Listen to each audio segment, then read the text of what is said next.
you're still here. And you get another chance this day to do better and be better. Another chance to become more of who you were created and what you were created to fulfill.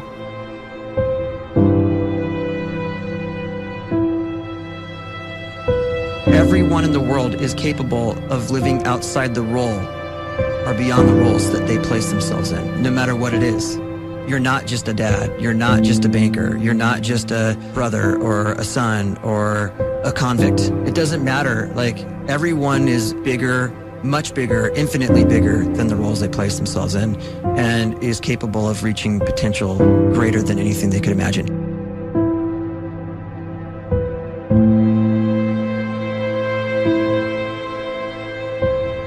You can live the life you desire. It's right there in front of you. But in order to achieve it, you must first see it, then believe it, and then you must graciously ask and train your brain to help you execute your vision.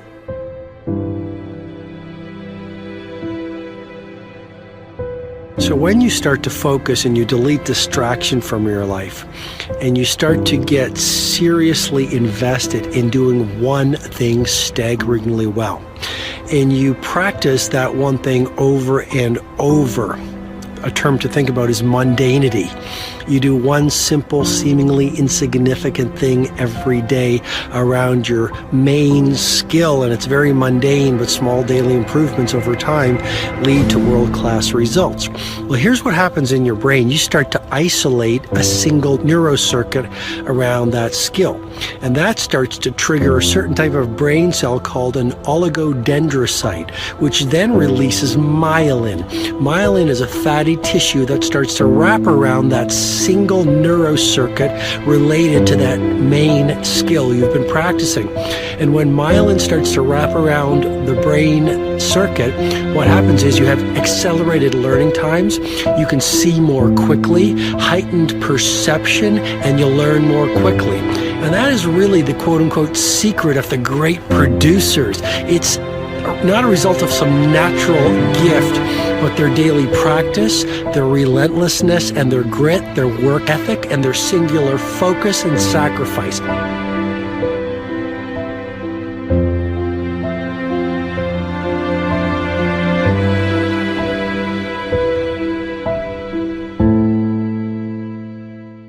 A great life is built not by revolution.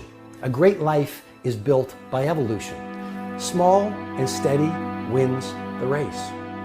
What you do every day is far more important than what you do once every decade. I want you to really think about that idea. What you do every day is simply your life in miniature. And as you live every single day, so you're crafting your life.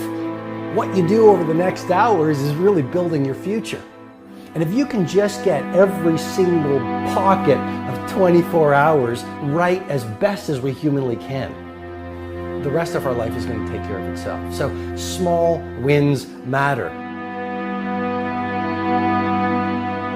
The scripture says we will eat the fruit of our words. You are planting seeds when you talk.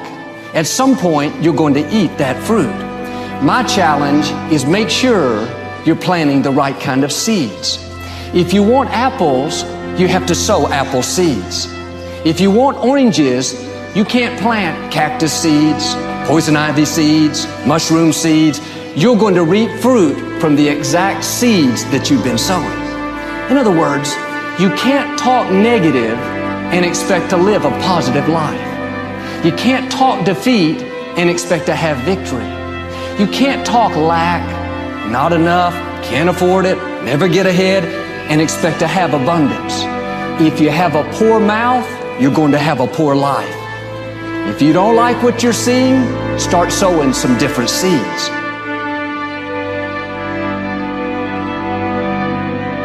We may not realize it, but we're always feeding ourselves. What we watch, listen to, the people we're around, the thoughts we're dwelling on, that's feeding our inner man. If you go to lunch with people that talk bad about the boss, make fun of a coworker, put down a friend. They're feeding you gossip, feeding you jealousy, feeding you disrespect. Here's the key. Whatever you feed is going to grow. You may not like what they're feeding you. You're a nice person. But if you continue to hang around them, before long, you'll be gossiping. You'll be critical. You'll be disrespectful. Why? Because you kept feeding the wrong things. If you're always feeding negative thoughts, thinking, I'll never get well, I'll never meet the right person, you're feeding doubt, feeding mediocrity, feeding fear. If you know exactly what you want to be, you need to spend as much time with people that are actually that already.